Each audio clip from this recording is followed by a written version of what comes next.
उत्तराखंड विधानसभा के विशेष सत्र में मुख्यमंत्री पुष्कर सिंह धामी ने नारी शक्ति वंदन अधिनियम और महिला आरक्षण को लेकर प्रस्ताव पेश किया। सीएम धामी ने महिलाओं को लोकसभा और विधानसभा में 33% आरक्षण देने की वकालत करते हुए विपक्ष पर तीखा हमला बोला। सीएम ने विपक्ष के विरोध की तुलना महाभारत की उस सभा से की जिसमें द्रौपदी का अपमान किया गया था। सीएम धामी ने तंज कसा कि विपक्ष ने बिल्कुल रावण की तरह अहंकार दिखाया। क्या कुछ कहा, देखिए आप।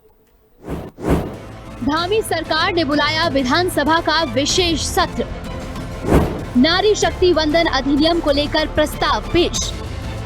महिला आरक्षण विरोध पर धामी का विपक्ष पर वार। कौरवों और रावण जैसा दिखा विपक्ष का व्यवहार। उत्तराखंड विधानसभा के विशेष सत्र में महिला सशक्तिकरण, नारी शक्ति वंदन अधिनियम और महिला आरक्षण का मुद्दा केंद्र में रहा। मुख्यमंत्री पुष्कर सिंह धामी ने सदन में महिलाओं को लोकसभा और विधानसभाओं में 33% आरक्षण देने के उद्देश्य से लाए गए नारी शक्ति वंदन अधिनियम के समर्थन में सर्वसम्मत प्रस्ताव रखा। मुख्यमंत्री धामी ने विपक्ष पर जोरदार हमला बोलते हुए स्पष्ट कहा कि मातृशक्ति के अधिकारों, नेतृत्व और राजनीतिक भागीदारी जैसे विषयों पर राजनीति नहीं होनी चाहिए। सीएम धामी ने कहा कि उत्तराखंड की धरती महिला साहस, संघर्ष और नेतृत्व की प्रतीक रही है। नारी शक्ति वंदन अधिनियम पर चर्चा के लिए उत्तराखंड विधानसभा का विशेष सत्र बुलाया गया, जो कि सुबह से ही बेहद हंगामेदार रहा, क्योंकि विपक्षीगण अपने हाथ में पोस्टर बैनर लिए विधानसभा पहुंचे और सीढ़ियों पर उन्होंने धरना दिया। इस सत्र के दौरान मुख्यमंत्री पुष्कर सिंह धामी ने सदन को संबोधित करते हुए विपक्ष पर जमकर निशाना साधा। उन्होंने कहा कि कांग्रेस हमेशा से आरक्षण के खिलाफ रही है।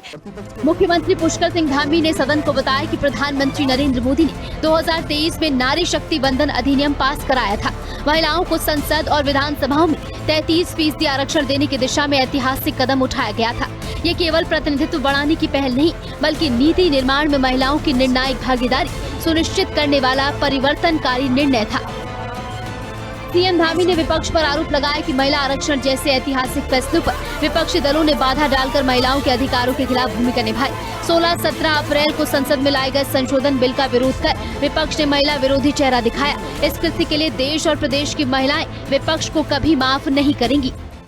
इस कड़ी में आज प्रधानमंत्री जी ने अगले लोकसभा चुनाव तक देश की आधी आबादी को उनका पूरा अधिकार उनको मिले, इस उद्देश्य से 16 अप्रैल को संसद का विशेष सत्र बुलाकर इस ऐतिहासिक संकल्प को साकार करने की दिशा में निर्णायक प्रयास किया। परंतु वहां पर एनडीए गठबंधन, कांग्रेस और उसके सहयोगी सभी दलों ने मिलकर इस ऐतिहासिक और परिवर्तनकारी पहल को अपने राजनीतिक स्वार्थ के कारण संसद में पारित होने से रोक दिया गया।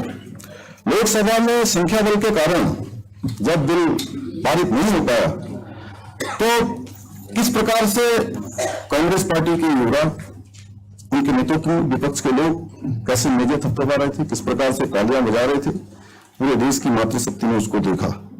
विधानसभा के विशेष सत्र में मुख्यमंत्री पुष्कर सिंह धामी ने विपक्ष पर चुन चुनकर निशाने लगाए। सीएम धामी ने आरोप लगाया कि विपक्षी दलों ने मिलकर ऐतिहासिक और युग परिवर्तनकारी पहल को संसद में पारित नहीं होने दिया। लोकसभा में संख्या बल के कारण जब बिल पारित नहीं हो पाया तो विपक्षी दल के नेता तालियां बजा रहे थे। सीएम धामी ने इस दृश्य की तुलना महाभारत की उस सभा से की जिसमें द्रौपदी का अपमान किया गया था। सीएम धामी ने तंज कसा कि विपक्ष ने बिल्कुल रावण की तरह अहंकार दिखाया। माननीय अध्यक्ष महोदय, मैंने अभी हाल ही के कार्यक्रम में मैं कहा था, जब मैं मातृशक्ति का एक बड़ा कार्यक्रम देहरादून में आयोजित हुआ था, उस अवसर पर मैंने ये बात कही थी, मैं उसको फिर से दोहराता हूँ। वास्तव में उस दृश्य को देखकर मुझे महाभारत की उस सभा की याद आ गई जिसमें कौरवों ने जोर जोर से हंसते हुए द्रौपदी का अपमान किया था। और जिस प्रकार एक अबला नारी के अपमान पर दुर्योधन, दुशासन और अन्य कौरव खुश हो रहे थे, उसी प्रकार संसद में नारी शक्ति का अधिकार छीनकर कांग्रेस के युवराज राहुल गांधी जी, समाजवादी पार्टी के सम्राट अखिलेश यादव, अध्यक्ष महोदय, Congress, Samajwadi party, TMC, DMK के जैसे दलों के नेताओं ने जिस प्रकार से नारी शक्ति को अपमानित करने का काम किया। अध्यक्ष महोदय, लोकसभा में जिस प्रकार से सभी ये इंडी गठबंधन के सदस्य बोल रहे थे, उसे सुनकर मुझे पुनः उसी अहंकार का आभास हुआ जिस अहंकार से लंकापति रावण ग्रसित था।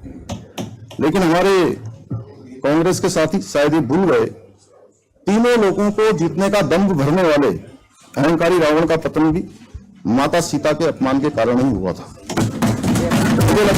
विपक्ष पर निशाना साधने के साथ साथ मुख्यमंत्री पुष्कर सिंह धामी अपनी सरकार की महिला हितैषी नीतियों और उपलब्धियों का भी जिक्र करते नजर आए।